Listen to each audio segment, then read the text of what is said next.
What's up, people? Peek out here again in Singapore. Look, this is the problem, right? When I skip a couple of days, it means I've been processing something, but when I come back strong. So, yes, I dropped a podcast episode maybe, I don't know, a couple hours ago now, but I'm getting back into the swing of thing. I'm checking my emails, I'm going through my classes and my course outline that I'm creating, like all this stuff, and I'm realizing some things, and I need to put it down. I kind of feel like I need to record it while it's still in my head before I lose that mood and the idea.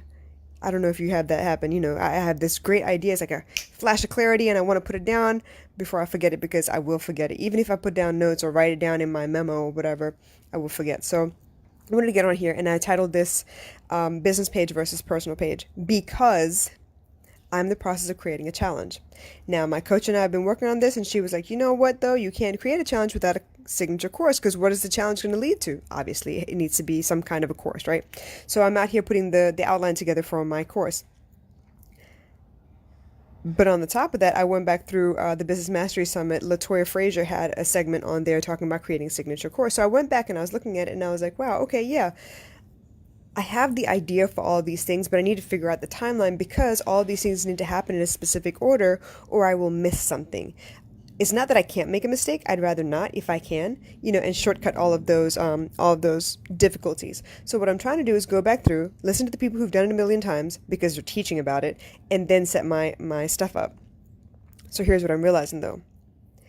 You guys know I've been on this podcast for 2 years, but the few followers that I have at the moment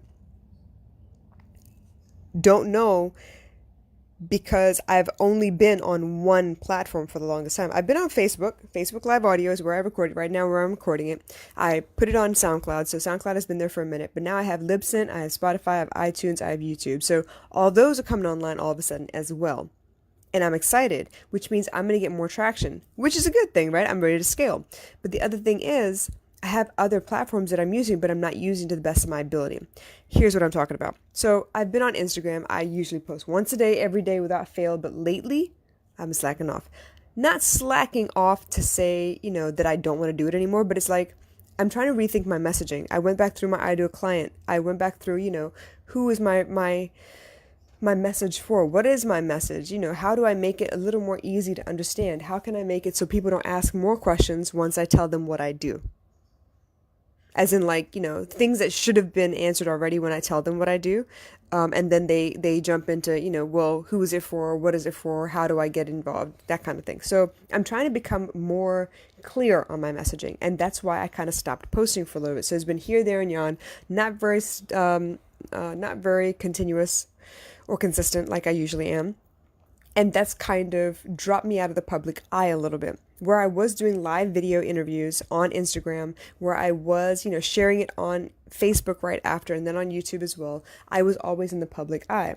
Now, there were a couple of times back when I was working with American Real where I was promoting their 21-day live challenge, and I was able to get on live every day and get in the habit of getting on live every day within that group. There were a couple times when I did the challenge where I forgot where I was and went on my personal page, and I was nervous because I wasn't in a place where I was ready mentally to tell the rest of the world, let alone my family, that I'm in business for myself, because I don't want to have all the questions, which is stupid. I should be very proud, right? So those are the kinds of things I'm talking about. Right now, I find that, yeah, you know what? I've been hiding again. I haven't been out there talking about what I do. I haven't been out there, promoting what I do. I haven't been out there explaining what I do because I'm still not ready, which is dumb. I've been in business for 2 years. I've been creating content for over 2 years. At first, it was just, posting stuff that I like, and then it was sharing stuff that I like, and then it was creating my own content while I do all those other two things as well. So I'm trying to figure out, how do I do this? Now, as I'm getting ready to launch this course and this challenge that will precede the course, proceed? I think that's the word, proceed. Yeah, come before the course, that leads into the course or whatever. I'm trying to figure out, well, how do I market this? Well, if I had been doing what I've been doing all along and not taking breaks, it would be a lot easier. But since I took breaks, I need to be very, very specific about how often I go online, where I go on live, where I promote the page, who I tag, all those things, because I don't want anyone to suddenly say, oh, well, she only gets on live and tells us about stuff when she wants us to do something. I learned very quickly that with the Business Mastery Summit, because I was a part of it, a lot of my friends, family, former coworkers, everybody from all over the world was like, "Oh, what's going on? Let me know. I want to know more about this." So that was really cool. I got a lot of support that way. But it was also easy for me because I wasn't just selling myself. I was selling 21 people where I was a part of that as well. So that's another one of those comfort zone things where I get real comfortable promoting everyone else and I'm not so comfortable promoting myself. And this is, all right, this is the first time I'm launching a course that is available to the public. I mean, I'm a little scared. I'm not going to lie. But here's the other thing. I've done all this work before. I've created curriculum before. I created drama and science curriculum for the 3, 4, 5, and 6 age group, right? Back when I was working in a specific job. I've marketed tuition courses, within Singapore on my own before because it was part of a job. I have written blogs, I have marketed, I have created relationships out of thin air for other people before. But this time, I gotta suck it up and I gotta do it for myself. And that's where I'm having a little bit of trouble. I can gas everybody else up. It's easy. It's not gassing. Okay, let me take that back. I'm not gaslighting anybody. I'm not gassing anyone up. I'm not blowing smoke. None of that. If I see beauty in you, I'm going to talk about the beauty in you. That's it. Very simple.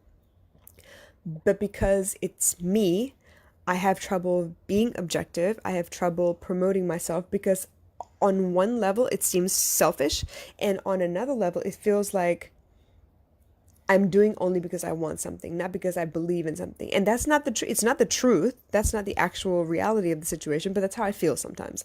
And I feel like, oh, I'm begging. No, I'm not begging. I have a legitimate service that I can offer. I know I have helped hundreds of people around the world. I have helped people that are rich, poor, and in between. I have helped guests. I have helped family members. I have helped friends and old colleagues. I've helped a lot of people, to be very honest. But saying that out loud sometimes kind of feels like, oh, well, you're tooting your own horn. Maybe, but that's not the point. So I'm trying to get over that hump. And I think what I'm realizing now is as I launch this course or get ready to launch the course, it won't start until June 3rd. Sorry, let me take that back.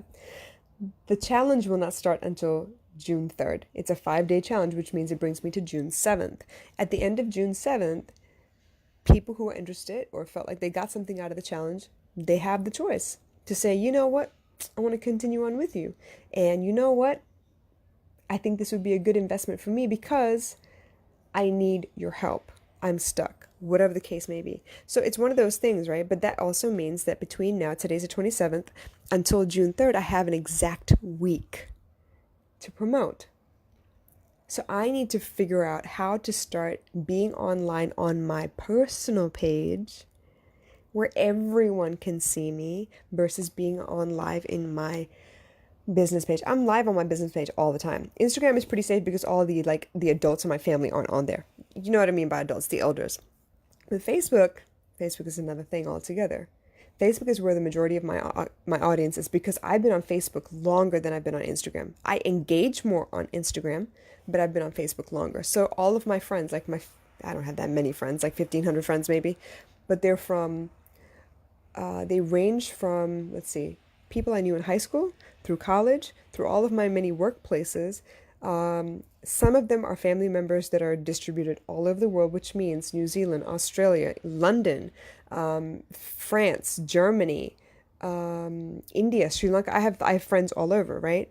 So now when I put my mouth out there, I really need to make sure that I'm ready to come with it. It's almost like, all right, level up. This is what you need to do.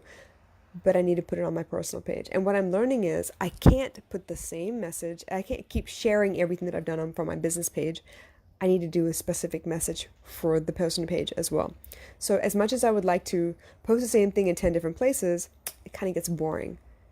So what I want to do is see if I can't get snippets of this, that, and the other and post it in those other places so that they get to know me a little bit more. And this means that I can pull from everywhere that I've been featured and also all the interviews that I've done where I talk to other like-minded individuals. Maybe they're not in the emotional intelligence sphere, but they are entrepreneurs and they have done it for themselves and they are pushing to be something different than what was expected of them in the beginning. So another time, another section, another opportunity to shed this comfort zone thing that I keep creeping into.